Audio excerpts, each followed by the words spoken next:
Hello everybody and welcome back to another episode of Microsoft Flight Simulator, and today I am showing you what may be the tool of tools. It is definitely a must-have for just about any given situation. It's extremely powerful, and I don't even have all the details on this one yet, and I've been playing around with it for the last 3 days. This is a very, very good program. You're going to want to stick around for this one. If you are interested in any of my tutorial guides for Microsoft Flight Simulator, or simply interested in supporting the channel, consider joining me on Patreon. Patreon subscribers level tier 2 and above have access to all of my guides, as well as any future guides that come down the road. Patreon link can be found in the description below.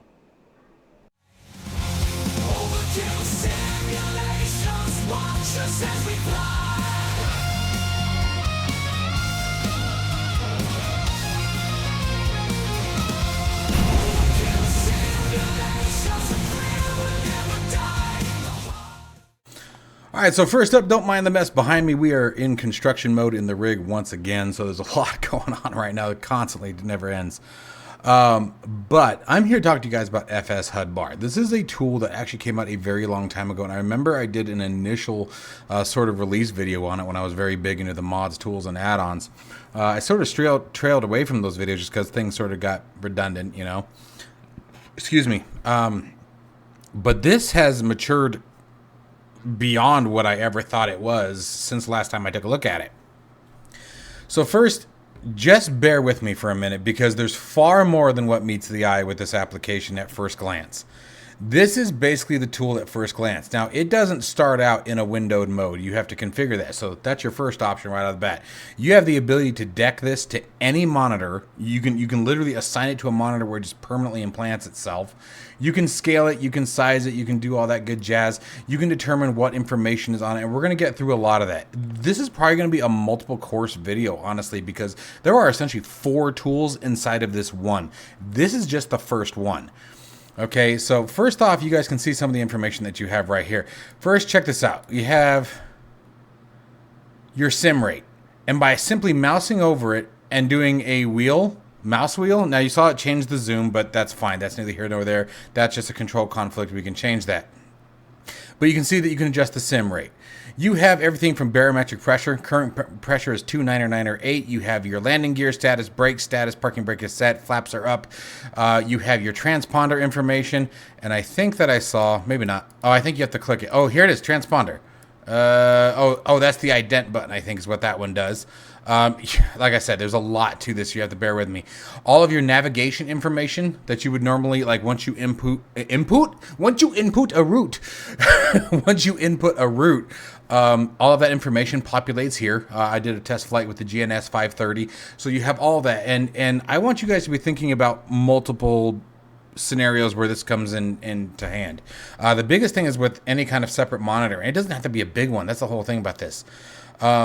Your heading, your altitude. I mean, you guys can sort of see what's on screen here, hopefully. I have it docked like this for your benefit because I'm using my desk monitor. Again, the cockpit's obviously behind me. And this is a super ultra wide monitor, so that's why it looks like this. Don't think that this is what you would be stuck to, is something like this. It's like this because A, so I can move it around for you guys, and B, just because of the nature of the way that I have this set up right now here at the desk. Okay, so now you guys get the gist of some of the things that are on it. Let's get into some of the configuration because mercy. All right, so if we right click and we go down to, and you guys can see, you have flight bag, camera, checklist box. We'll get into all that. Appearance, bright, dimmed, inversed. Like you can do that. You can do this. There's your bright, which I like. You have different profiles, common ATC, common, your essentials. Oh, I think I kicked that off to another monitor when I did that. Yep, I did. Damn it. Okay, so it's mounted to the right monitor over here is where it went. So give me a second. I have to move it now.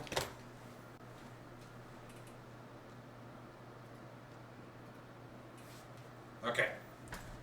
So Common brings it back to us over here. And I won't do that again. At least not right now. Okay. So you guys can see an idea, and you can also bind a keyboard command that will allow that to move. You can select it from monitor to monitor, position to position. But let's go back into configure. First, you have your units that you can set your units of measurement. Going into the actual configure box, here's what we get. You're presented with a ton of stuff. Here are the different profiles, right? So on the under the essentials profile, you can see what's given there. But like a big one, frames per second. That's probably one of the most common things that we look for, right? Is FPS. So we can select FPS. If I go to accept, we have to wait for it to come back. There's my FPS right there. So now we're sitting at 90 FPS, somewhere around there, you know, just sitting here on the ramp on 2D. So you can add your FPS counter. Let's keep going back in there so you guys can see what else is there. Look how many of these are not checked, right? Engine instruments, engine settings, there's all the gear stuff. Like, for example, I'm probably going to take my gear and stuff out. I don't know that. The barometric pressure, I'm going to leave. I'm actually going to add the hectopascals. It's kind of nice having both, right? Depending on what you're flying and where you're flying. Trim, I don't really worry about. Helicopter trim, though, you have your indicators there. A flight recorder. Time of day for your computer, meaning that your physical computer time of day. So this is real great if you're simming and you're like me and you tend to lose track of what freaking time it is. You can set different voice callouts, right? So your parking brake state, gear state, flap state. You guys can see what's on the screen there for that. You can see common profile right here. It's currently in a windowed mode, right? So we can even go window, no border. You can go with a tile. Here's all your different bindings if you locking it to a specific window. You can change your font size. So let's bring it up because I'm an old man. So let's go plus, I don't know, 4, right? And hit accept. Give it a second to recalculate. Bam, that got big, right? Like this thing's powerful. It does a lot, and it gives you a crap ton of information. A crap ton of information. And the fact that you don't have to lock it down to the flight sim window is fantastic. Where was it? Let's go back to configure. I mean, this thing has, and then here, all items. Look at this. Should we even bother loading it? Do you guys want to load it? You want to see what happens? Like, look at this. This is insane. All right, here we go. We're going to do it. I got to change this. Otherwise, it's going to go back. I want to see what tile looks like, and then I'll switch it back. I'm probably going to have to walk over there. It keeps kicking it over to that monitor, even though that's not set as my primary display. Here we go. Okay, so it's not much bigger than what it was. Oh, here's your autopilot modes, by the way. There's VNav, back course, approach mode, nav mode, your nav selector. Let's see here. Flight level change, vertical speed, and you can mouse through it. You can control your autopilot from this. Okay? This is handy as hell. I don't care who you are. You can set your heading mode. You can set the autopilot master switch. That's the autopilot master. Oh, you guys probably can't see that. That's the autopilot master right there. You can literally click it. You can change your heading. You can change your target altitude from here. This is an extremely powerful tool, you guys. This does a lot. This really does. Let's go back to configure. This is amazing. I want to see what tile looks like. I actually have yet to play with that yet. Did it throw it over there? Yep, it did. Okay, so that bound that over there. I wish I could show you guys that. I don't know why it's bouncing to this monitor. Oh, wait.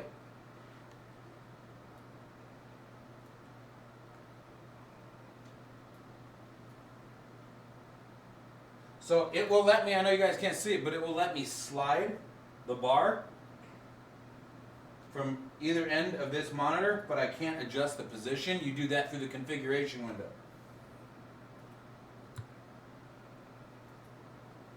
All right. Let's bring it back.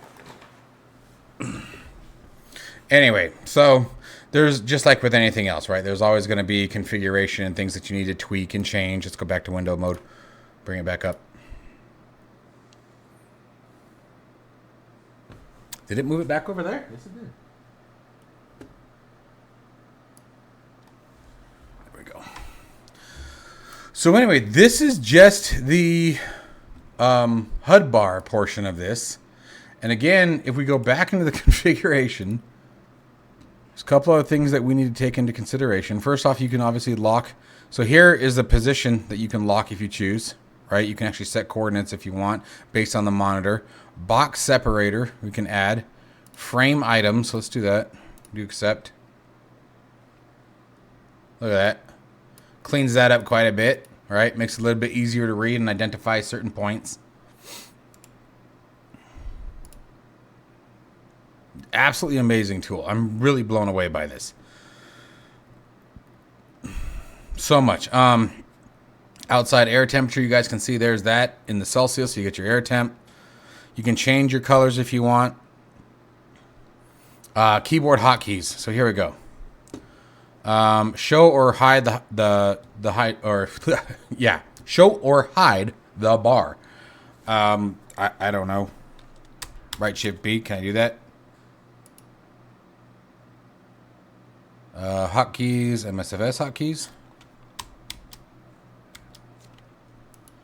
Okay, so I can't figure out how to do that. Oh, there it goes. Oh, there we go. That's what I wanted. So let's undisable that. Now try that. There we go. Right shift and B.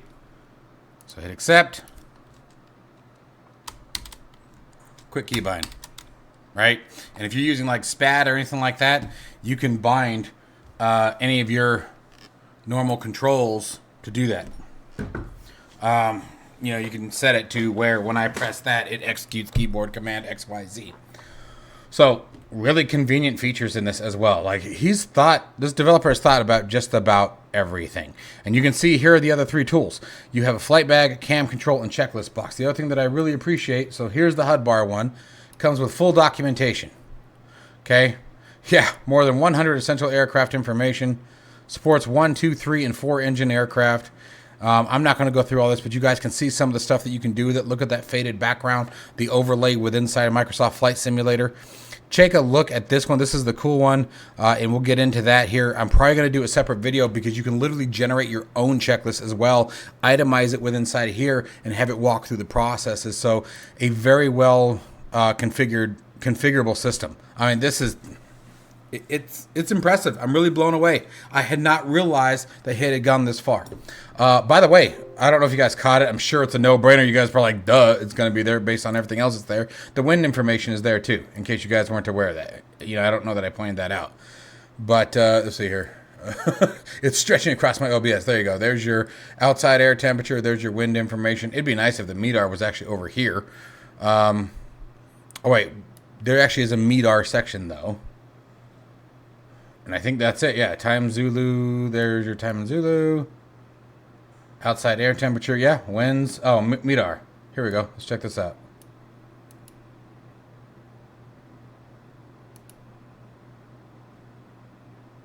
Okay, so from here where it pulled was Davis-Monthan Air Force Base, which is where it's selected. Let me see what happens if I mouse over it. There it is. You mouse over it. So Davis-Monthan Air Force Base is, as you guys can see, is about 4 miles from Tucson International. So it would be nice if there was a way to have it select Tucson instead. You know, I don't know, and there could be. Like I said, there's so much to this tool. I don't even think I've touched half of it yet. But it gives you everything you would essentially need to know. At only 4 miles away, altimeter is 2994. But actually, you know what? Funny enough, what are we seeing here? We're actually seeing 2998. Let's see what that does. Interesting. So yeah, there's some differences. So there's some things that I would like to see different. I don't know what's making it select Davis-Monthan over Tucson, but you know, minuscule stuff, right? That's nitpicking at that point. That is not what I meant to do. So going back to the documentation for a second, you guys can see it is very... Oh, I gotta move that down a little bit. Here's where you can see how to set everything. Tile, window, no border. So like, oh, you know what? Window, no border would actually be kind of nice. Hang on.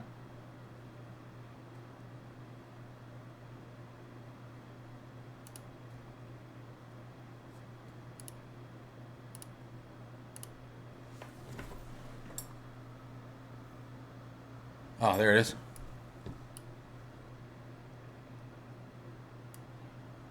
Okay, so it just drags it back out. Now, the other thing I want to see is, let's see if we can... I haven't played around with this part yet. I've been leaving it over there the entire time I've been playing with this, so we're sort of learning together here. Here's the window position. Here's the size. What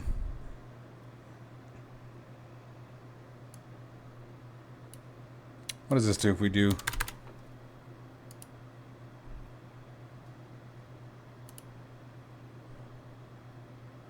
That's how you change the size of the screen right there. That's exactly how. So in here, we're going to go to configure. This is where you set the pixel size to whatever the hell you want. Okay, so let's do 400. Oh, I didn't mean to do that. Let's go back in there. Oh, I went to 300. I don't know why it keeps going to 300. But let's take this down to... let's do 1920 for right now. And let's do... Try 1080 and see what that would do. Oh, won't let me? Won't let me go that high? I think 300 might be the max. So let's do 300 by 300, I guess. Or it's doing all directions. So it's doing all directions. That's interesting. So yeah, I mean, some playing around of things to do, right? And it's probably because it's on this freaking gigantic monitor that's probably causing some of the problem. And that went to 300 too. So I have to figure out how to mess around with the window size. You know, when you're using it on a 55-inch screen, you're not too concerned about this stuff. So this is the first time I've actually been playing with the size. I've had it pinned to the top of one of those monitors over there. So that was real easy to not even worry about, right? But let's go back to window mode. It would be nice to be able to drag the window to size. I haven't seen an ability to do that, and so that would be kind of cool to have. But anyway, there is a link to this down in the description below. I highly recommend you guys check this out. Extremely powerful tool, and we have 2 or 3 others to go over. You have the flight bag, the checklist, and cam control. These are very awesome. I haven't even had a chance to play with these other 2 yet. I've messed around, the checklist and the cam control. We're going to do another whole separate video on the flight bag. We're going to probably do a separate video on these 2. These ones are a bit simpler. The flight bag offers quite a lot as well. So anyways, a link to this down in the description below. Consider donating to this developer if you guys haven't already. It's a very powerful and very free tool. As always, guys, stay safe and healthy. I'll see you in the next one.